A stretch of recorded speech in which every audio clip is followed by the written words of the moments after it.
Hello, Folkaroonies. Welcome back to Duty's Daggers. We have a very special unboxing today.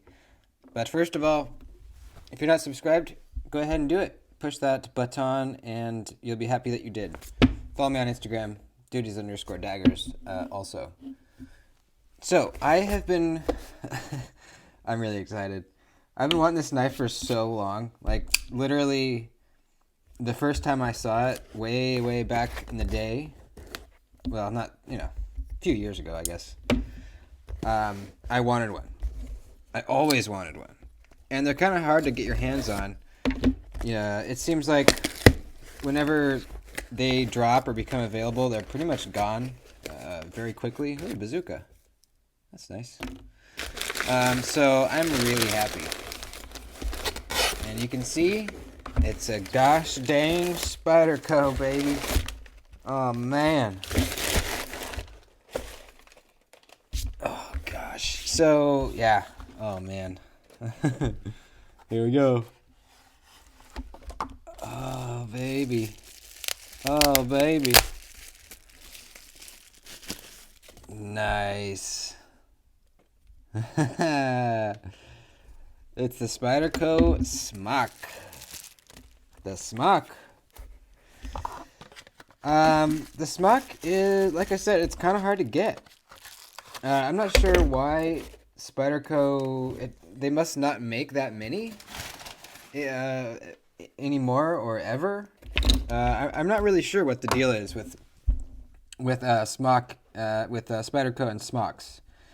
They just don't make that many, I guess, or maybe they don't even make them anymore at all. I'm not really sure. But I got one. My buddy Jason hit me up and said that he had just bought one and that there was one left on House of Blades. So this was my first time ordering from House of Blades, and they were really good. Their customer service was great. For some reason, they called me to confirm my address, which I'm not sure if that's something they always do or what. But I thought that was nice. They called to confirm my address and just tell me that it was on the way. So anyways, the Spyderco Smock. Let's flip this thing. I've been dying to flip it. Here we go. Okay. Gosh, look at that blade, man. Such a cool looking blade. Hollow ground, sheep's foot / Wharncliffe. Really high polish on the flat. Look at that. Ooh, baby. CPM S30V. This is a Taichung, Taiwan Spyderco. There's the Smock maker's mark there. Let's push the button. All right, little stiff. There we go.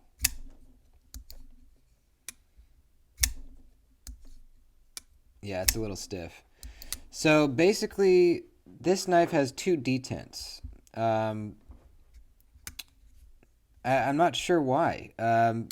Basically, it's so that you can't push the button and swing the knife out, is what I understand. So yeah, normally on button locks, do I have one right here? I don't have a button lock next to me right now. But usually you push the button on a button lock and you can kind of use gravity to swing the blade out. But you can't with the Smock. And rumor has it that they did that to kind of circumvent gravity knife laws. In some areas, gravity knives are illegal. And I guess technically pushing a button on a button lock and swinging it out is technically a gravity knife. I'm not sure if Spyderco has ever said what the real reason is. That kind of makes sense to me. But the good news is it is easily removable, which I'm going to be doing. So what you do is you take the knife apart. There's a little detent ball in there, and it's pushed up with a tiny little spring, and you just pop it out. And supposedly that should improve the smoothness of the knife quite a bit. So I'm definitely going to do that. I might even do it right now. Should I?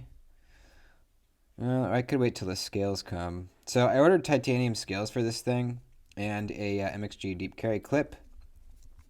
So it's going to be nicely tricked out. Maybe I'll do that in a different video. I'll probably wait till the scales come and then I'll do it then. But man, this is a cool knife, man. Very cool. So this area here is not technically a finger choil. I mean, it does serve as one. You can definitely get your finger in there pretty darn comfortably, actually.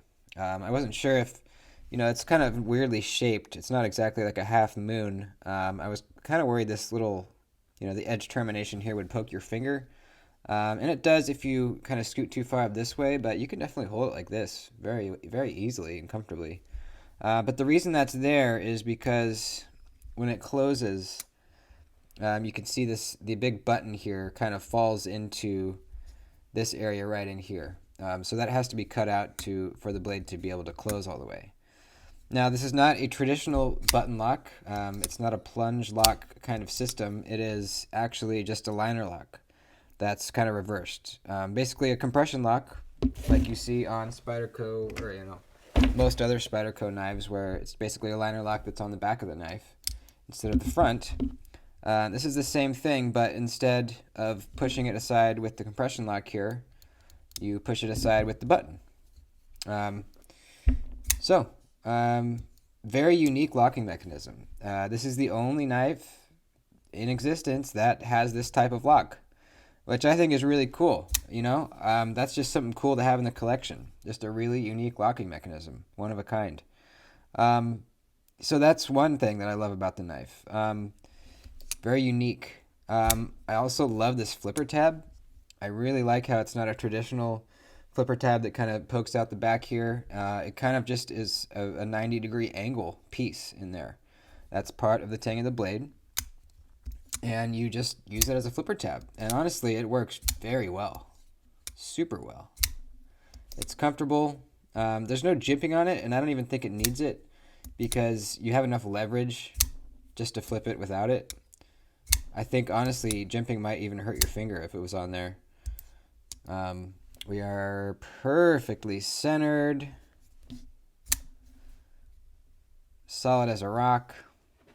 Man, this is such a cool knife. Kind of interesting texture, too. I thought this was going to be, this kind of looks like a carbon fiber laminate over some G10. And I was expecting it to be kind of smooth, but it's actually got some texture to it, which I've never seen before on a carbon fiber laminate. If it really is a carbon fiber laminate, I'm not sure. Yeah, I don't know. What's up, buddy? Let me let my dog out. Go out. Here you go. So, yeah, man. Oh, I am loving this. I can't wait to take that second detint out and see how the action improves. It should improve a lot. Right now, when I push the button, you have to give it like a little shake for the blade to close. But still, even as is, this thing is very fun to, very fun to operate, man. You got the flipper tab. You can reverse flick this thing super easily. It's got a smaller hole than a lot of other Spydercos, and I was thinking that it might be more difficult to reverse flick since it's got that small hole. But actually, it's not. It's really not. I can do it super easily. I love it. I freaking love it, man. This thing is going to be so awesome with the tie scales and that second detint out. It's going to be amazing. I'm so happy I finally have one of these. So happy. Thin behind the edge, too. Very nice grind from factory. Yeah, I'm loving it. So, stay tuned for a video on the disassembly, the scale replacement, and the removal of the second detent. That will be coming soon. So, I have a second package here, and I have no idea what it is. So, I'm going to open it kind of off camera, just in case it's something not... Oh my god. No way, dude. Look at that. I had no idea it was going to come this fast. Holy crap, dude. Man, holy shit. This is a Kizer. And you might be able to tell by the box that it is a special Kizer. Let's open this bad boy up. I can't believe it came already. Look at this. Oh man. So you might be aware that Kaiser released a series of 4 knives that had some unique scale options. Basically, it's called serape. It's like a Mexican blanket type of coloration you'll see when I get the knife out. But it's kind of a set, so they come with these pouches. And what's in here? A little card. Thank you for your purchase. Okay. Anything else in there? Oh, there's a cleaning cloth. The Kaiser logo. Alrighty. Anything else in there? Nope. This is actually a cool pouch, man. I'm going to use this pouch. The zipper feels like good quality, too. Oh, I'm so excited. Okay, that's their usual paperwork. Alright, here's the knife. Awesome. And I think there's more in here. Let's see. Okay, there's a little lanyard bead in the same color, coloration. Very cool. And we have a little necklace emblem thing, dog tag deal. It says Kaiser on one side and rule number 9 on the other. And I think that's it. Yeah, I don't feel anything else in there. Okay, so this knife, man. This is the Kaiser Cormorant. And this is another knife that I've always wanted ever since I first saw it. Oh man, that looks so good. Look at that, man. Look how good that looks. It feels like G10. It feels a little smoother than G10 actually, like Peel Ply G10. But I'm not sure if it is G10. I think it's kind of like some kind of resin deal. I don't really know. But you guys are probably familiar with the Cormorant. This is a pretty popular knife. You can see it's got a lot of means of deployment. We got a hole for the flicking. We got a regular flipper and a front flipper. Kind of like you see on the EMP EDC Nimbles. This is kind of just a thinner version of that. You can see all the same deployments on this knife, which is awesome. Man, it looks so good. Let's flip this baby. Let's reverse flick it. Look at that blade, man. Such a unique blade. Really is. With this hump right here, with the holes kind of moved up a bit. So there's this hump to kind of accept the hole, I guess you could say. Nice hollow grind on it. It's probably a clip point blade, but it kind of reminds me of more of like a sheep's foot Wharncliffe with belly or something like that. Let's push the button. Ooh. Very smooth. Super smooth.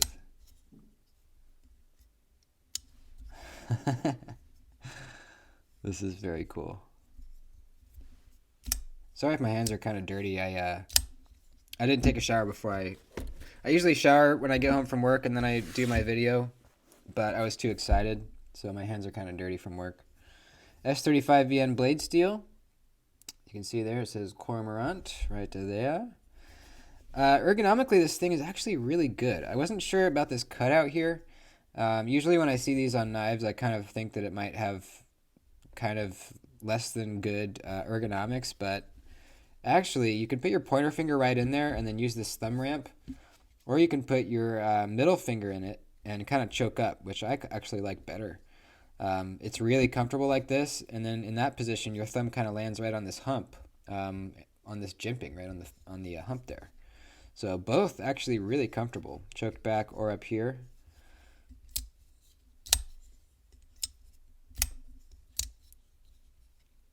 All deployments work really good.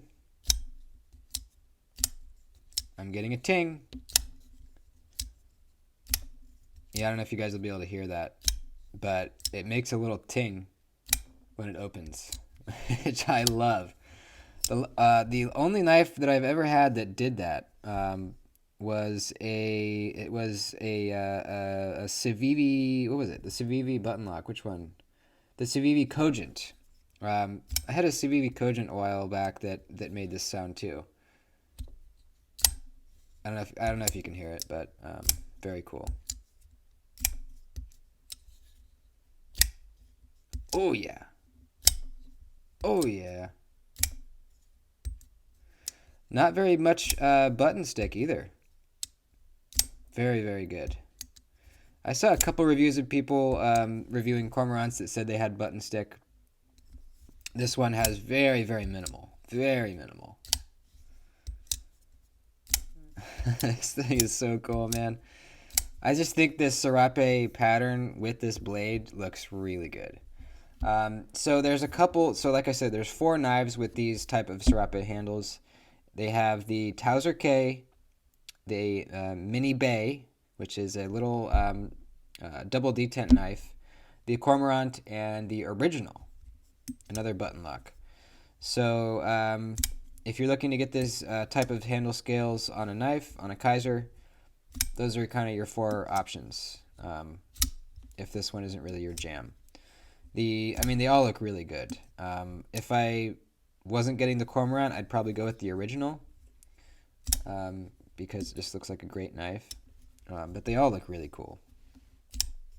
The Mini Bay actually looks really fidgety too.